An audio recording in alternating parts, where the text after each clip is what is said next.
Halo sahabat Falas, selamat datang kembali di Falas Talk. Izinkan saya memperkenalkan diri kembali.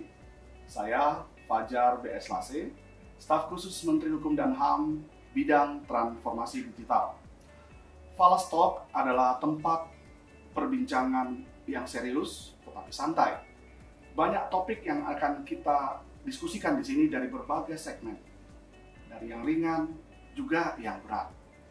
Saya berharap akan banyak topik-topik menarik yang akan kita diskusikan seputar hukum dan HAM di Falas Talk ini dari kanal YouTube Falas. Sebagaimana yang sudah saya sampaikan sebelumnya, bahwa dalam Falas Talk ini kita tidak sekedar berbincang-bincang saja, tetapi kita akan kupas tuntas segala hal terkait topik yang akan kita bahas. Dalam episode kali ini, narasumber kita seorang yang tidak asing, Ibu Sri Puguh Utami. Ibu Sri Puguh Utami adalah Kabalitbang Hukum dan HAM di Kementerian Hukum dan HAM. Sahabat Falas, kita akan berbincang tentang topik yang sangat relevan untuk para pemangku dan para peneliti kebijakan. Topik terkait Sipkumham.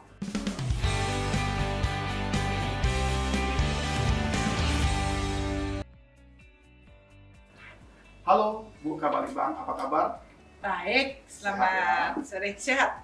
Ibu, banyak sahabat Falas pasti sudah kenal dengan Ibu, Ya. Tetapi mungkin ada juga yang belum kenal. Silakan Bu memperkenalkan diri. Baik, sahabat Falas, perkenalkan nama saya Sri Puguh Budi Utami. Saat ini menjabat sebagai Kepala Badan Penelitian dan Pengembangan Hukum dan HAM. Orang biasa memanggil saya SPBU, Bu SPBU gitu.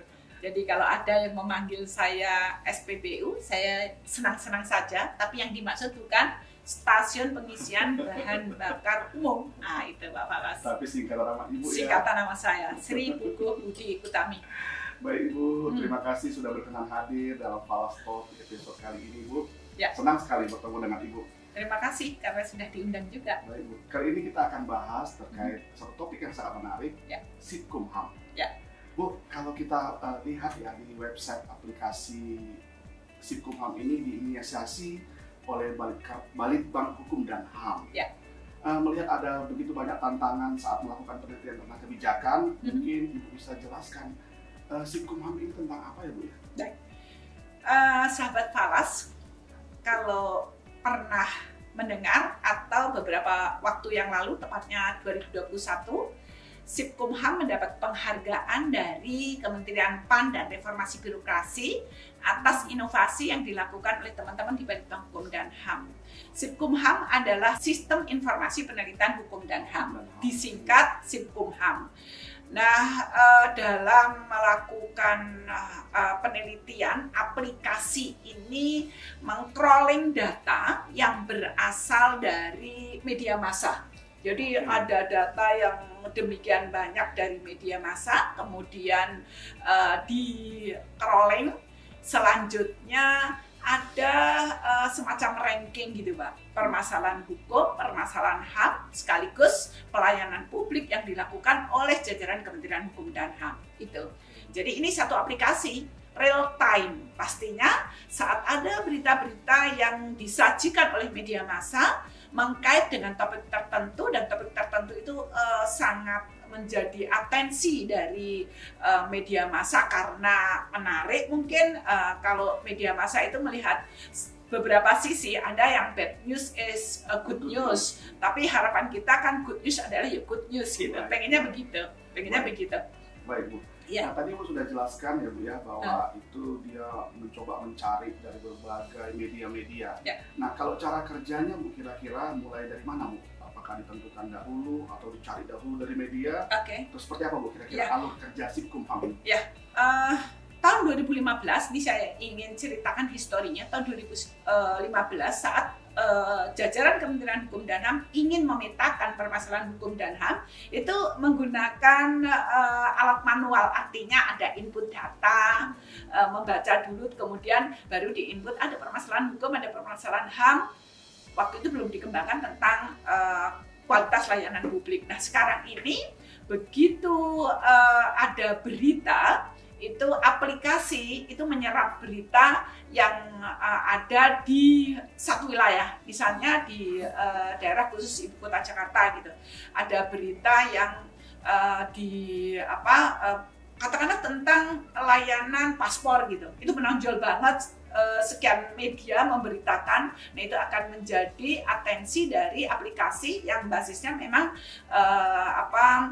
berbasis artificial intelligence. Jadi aplikasi menyedot dari berita media massa. Tentu ini ada keterhubungan antara satu alat dan lain alat yang mampu akhirnya bisa mengumpulkan berita tertentu yang cukup menonjol terkait dengan hukum, HAM, dan layanan publik yang dilakukan oleh jajaran Kementerian Hukum dan HAM. Artinya Bu, aplikasi ini bisa mendapatkan berita terkait topik apa saja? Ya, topik apa saja. Nah, dari topik apa saja itu ada yang menonjol kan. Katakanlah di media massa tertentu A, B, C memberitakan tentang X, Y, Z gitu beberapa kali gitu. Jadi berita itu yang akhirnya disaring oleh aplikasi ini sehingga menyajikan data aktual, fokus ke topik aktual tertentu gitu, Pak.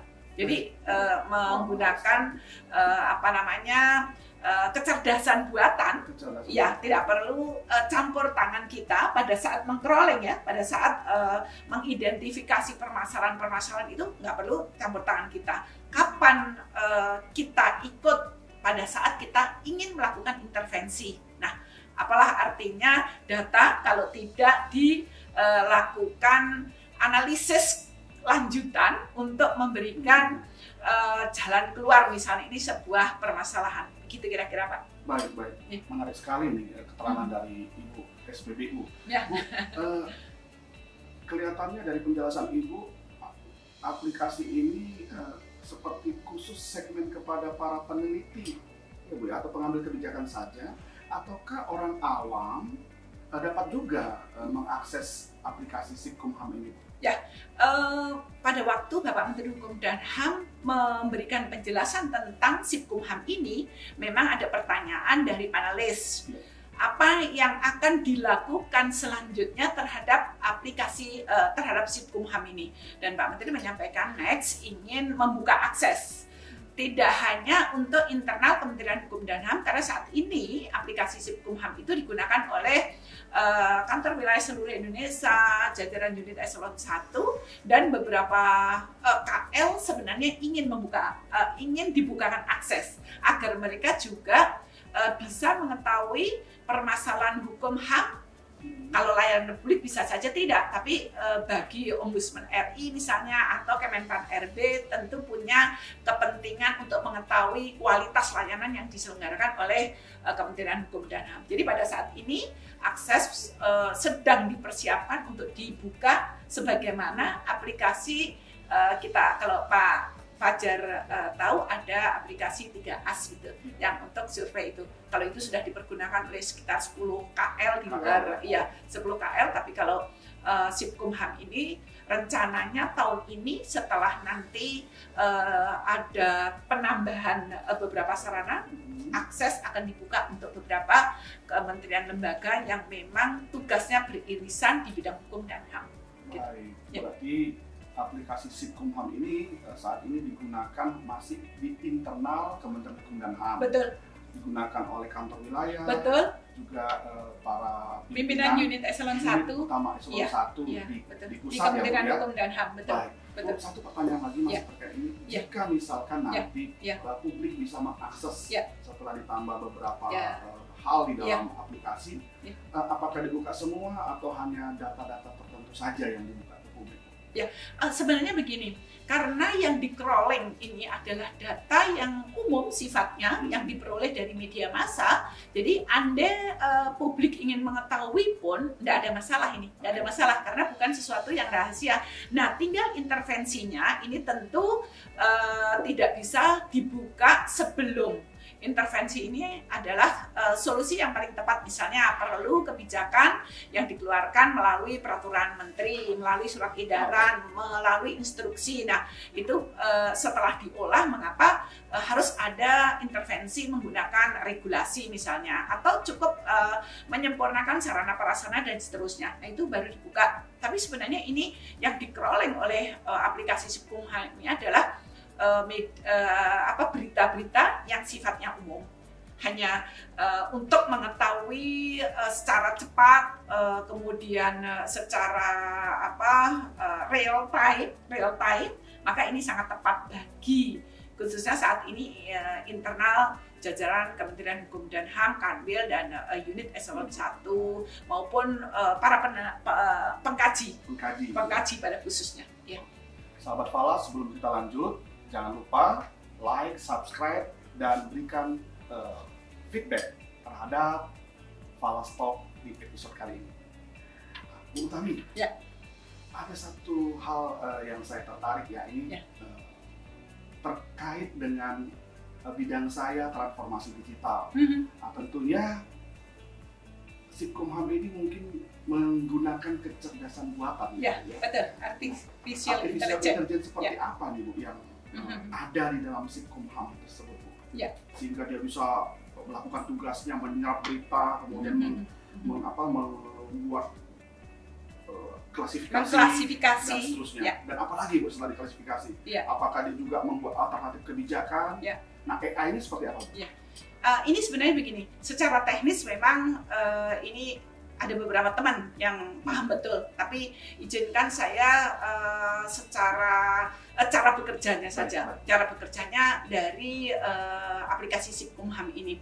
Jadi karena ini mesin buatan yang diharapkan bisa merespon atau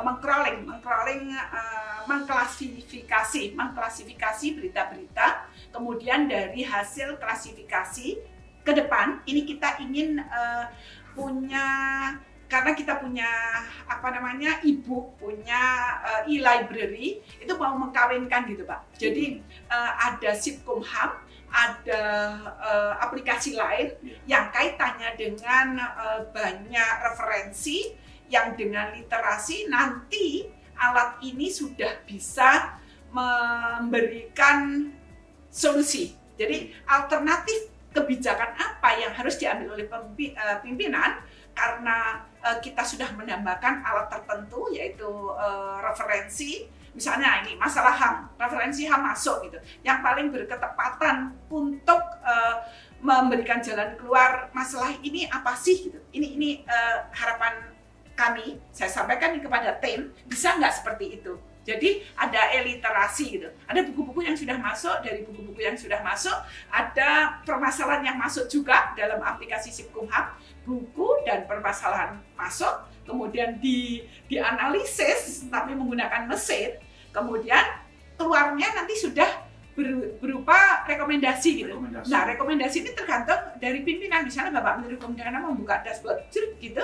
Nggak tahu nanti namanya apa, tapi ini bukan sesuatu mimpi banget, bukan. Nyatanya memang mesin juga bisa itu, tinggal Pak Menteri melihat, oh gini, sepertinya nggak cocok deh kalau gini, kenapa gitu. Karena butuh intervensi manusia menggunakan akal, pikiran, hati gitu. Jadi mesin adalah mesin, bisa meng-crawling, bisa mengklasifikasi, bisa mengurutkan, bisa meranking, ada permasalahan hukum, masalah HAM, masalah layanan publik, kemudian ada teori-teori, ada referensi yang dimasukkan, kemudian dipilih oleh mesin, kemudian ini rekomendasi yang pas menurut permasalahan dan teori, tapi yang melakukan adalah mesin gitu. Luar biasa. Ini kalau bisa dijalankan, saya yakin kan gini, mesin itu buta, dia tidak bisa dicampur tangani dengan hal-hal yang menurut kita ini nyimpango apa gitu. Tapi tetap ketika akan diimplementasikan butuh pikiran, nalar, rasa, jiwa, dan seterusnya. Jadi Pak Menteri nggak perlu ribet-ribet baca banyak, oh gitu toh, gitu aja. Luar biasa. Bayangkan nih sahabat Falas, seandainya pekerjaan yang tadi disampaikan oleh Ibu SPBU itu dilakukan oleh manusia, Ya. Berapa banyak sumber daya yang kita butuhkan? Ya, betul. Berapa lama durasi waktu Ya. yang akan digunakan Ya. untuk melakukan analisis data, mengkolek data dulu, betul. kemudian melakukan analisis, Ya. kemudian memberikan rekomendasi. Ya. Wah, setahun juga nggak kelar ya Bu ya? Nggak akan kelar Nggak gitu, kelar. Pak. Tapi dengan waktu yang relatif cepat, efisien, karena mesin namanya juga, itu saya yakin akan ada beberapa pekerjaan manusia yang nanti akhirnya itu cukup dilakukan oleh mesin ya. Misalnya Google aja, kita bertanya tentang sesuatu, klik langsung bisa dijawab. Nah, kalau ini nanti lebih dari itu gitu.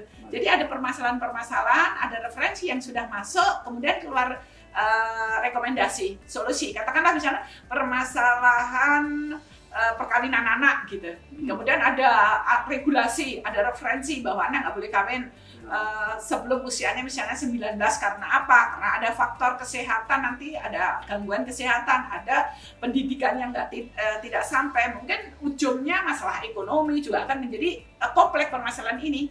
Nah, dengan itu berarti jalan keluarnya harus begini, dan seterusnya. Barangkali itu seperti itu yang dimimpikan oleh teman-teman, dan saya minta segera bangun dari mimpi supaya bisa direalisasikan. Tidak masalah Bu, memang semua orang harus bermimpi untuk merealisasikan. Kata Pak Menteri, bermimpilah setinggi langit, kalau jatuh di antara bintang-bintang. Kita megang itu aja lah. Gitu. Siap. Bu, gini Bu. Siap. Setiap kali saya ke daerah, saya selalu katakan tentang tarja dari unit utama, juga tarja dari kantor wilayah. Salah satu tarja dari Balitbang Hukum dan HAM itu adalah tentang Sipkumham. Nah, saya katakan Sipkumham ini aplikasi yang sangat menarik. Silakan kantor wilayah gunakan aplikasi ini supaya menolong para pengambil keputusan tidak salah mengambil keputusan. Nah, Bu, sejauh mana respon dari para pemangku kebijakan baik di wilayah maupun di unit utama merespon tentang Sipkumham, dan apakah mereka menggunakan aplikasi ini dengan intens? Gini Pak Fajar ya, memang sesuatu yang baru itu harus diperkenalkan. Makanya hari ini kita di Falastor untuk memperkenalkan Sipkumham. Harus diperkenalkan dulu, kemudian setelah diperkenalkan diinternalisasi, karena kita memberikan informasi sejelas-jelasnya tentang apa itu Sipkumham, kemudian manfaatnya apa.